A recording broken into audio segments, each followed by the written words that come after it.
अपन आत्माओं जैसे ये हमारे एक बीमारी ला रखी है इन नकली गुरुओं ने कि जैसे आप जी का कोई भी घर का सदस्य मृत्यु को प्राप्त हो जाता है, फिर उसके शरीर को सभा करने के उपरांत, अंतिम संस्कार करने के उपरांत उसकी अस्थियों को गंगा में डाल कर आना कंपलसरी बना रखा है। क्यों बना रखा है, किस लिए? और ये कहते हैं तेरे पिता की गति नहीं होगी, तेरी माँ की गति नहीं होगी यदि वहां नहीं डाल का होगा। वहां फिर और ठग बैठे, यहाँ के भेजने वाले एजेंट अपना कमीशन ले लें और वहाँ बैठे वो जो गंगा में डलवाएंगे उन अस्थियों ने वह न्यारे चार्ज करें। अपने आत्माओं ये सब अज्ञान के कारण, तत्व ज्ञान के अभाव से हो रहा था।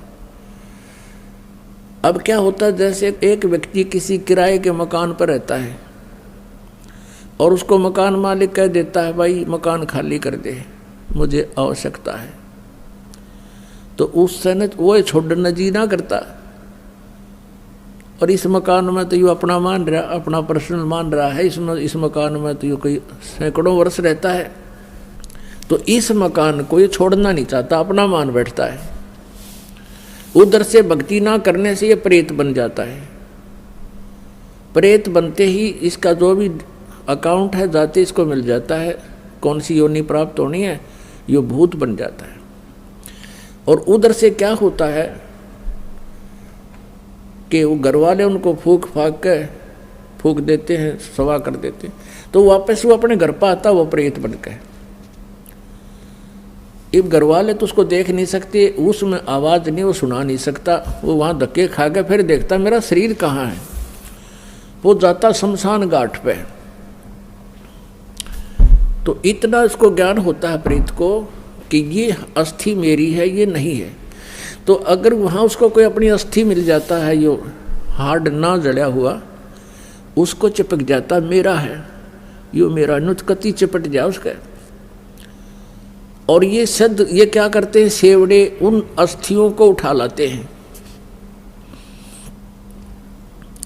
और वो अस्थि के साथ आता वो प्रेत, फिर वो उसको अपने जंतर मंत्र से जकड़ लेते हैं, अपने अधीन बनाकर फिर वो दूसरों को दुखदाई हो जाते हैं। तो इस कारण से इसका उन्होंने निपटारा करवाने के लिए इन नकलियों ने ये सोचा कि भाई इन अस्थियां न उठाकर तुम वहाँ डालो, ऐसे गहरे जल में डाल दो जहाँ ये पितर प्रेत बनकर आवे तो उसका हाथ ना लगे, वो चपका नहीं और वापस तुम्हारे घर ना आ जावे, आसपास भी ना रहे। उनका उद्देश्य तो ये था। अब उससे क्या समाधान हो गया, वो तो बनना था वो बन चुका है, प्रेत बनना था या कोई पशु पक्षी बनना था वो तो बन चुका है अपने पूर्व संस्कार से। अब वो नकीते ठाकर डालने जाओ, प्रेत वो बन ही चुका है। तो ऐसी हमारी ऐसी वृत्ति है इस जीव की, उसी आधार से सुखदेव वाली आत्मा का संस्कार ऐसा था कि उसने गंदे अंडे में ही ऐसे उसका अंडा नष्ट हो गया और उसका वो चिपका रहा, अपना जान के मेरा है मेरा है।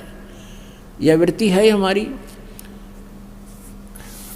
अपन आत्मा जैसे बच्चा गर्भ में आते ही माता को अपनापन हो जाता है और किसी कारण से वो गर्भपात हो जाता है तो बहुत रोती है कि मेरा था मेरा था।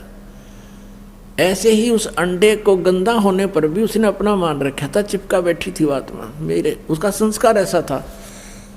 और ये सारा कुछ जो होता है पूर्व निर्धारित संस्कारों से ही होता है। जो पार्वती जी को मंत्र मिला ये भी पूर्व संस्कार थे इसके और पूर्व निर्धारित था। अब केवल कबीर परमेश्वर ही उसको परिवर्तन कर सकता है और किसी पर परिवर्तन नहीं होना। तो ये सारा कुछ हुआ तो पूर्व संस्कार से, लेकिन घटना ऐसे घटी वो, तो वो अंडे को जो चिपका में बैठा था वो सुखदेव वाली आत्मा, इसी प्रकार जो ये अस्थियां उठाने की बीमारी लगाई इन लोगों ने इस उद्देश्य से लाई कि जब जय उल्टा आ गया तो वहाँ शमशान घाट पर बैठा रहेगा।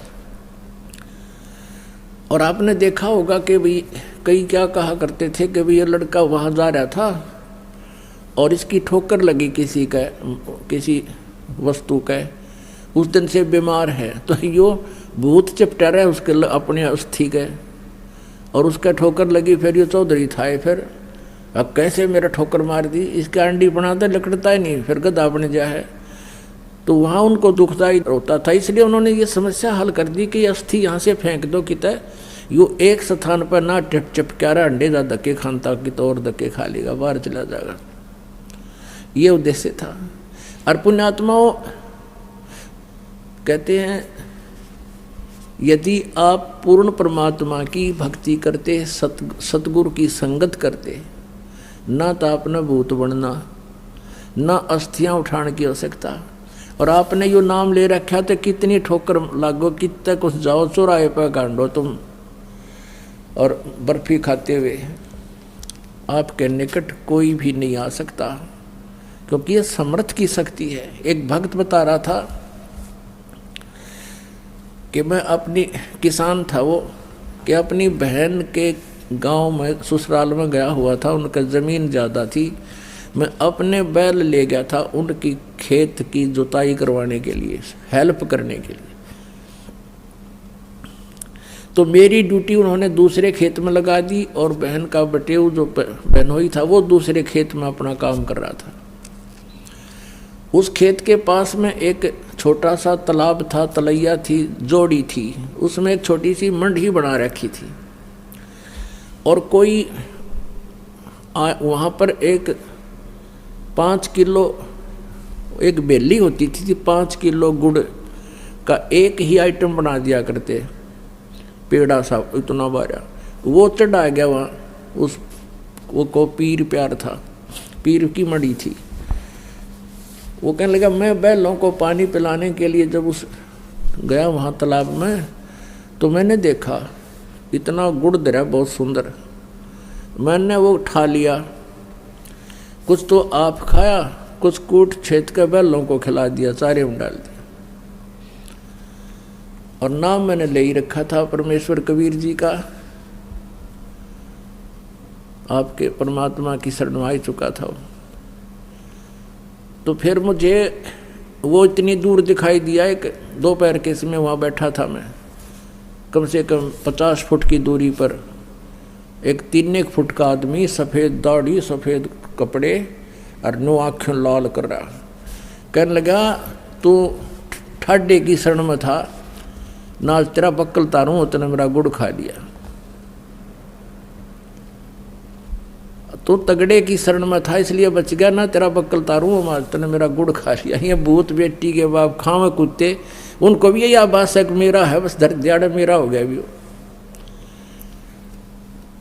तो पुण्यात्माओं आप समर्थ की शरण आ चुके हो, ये तो आपका असर करें को नहीं।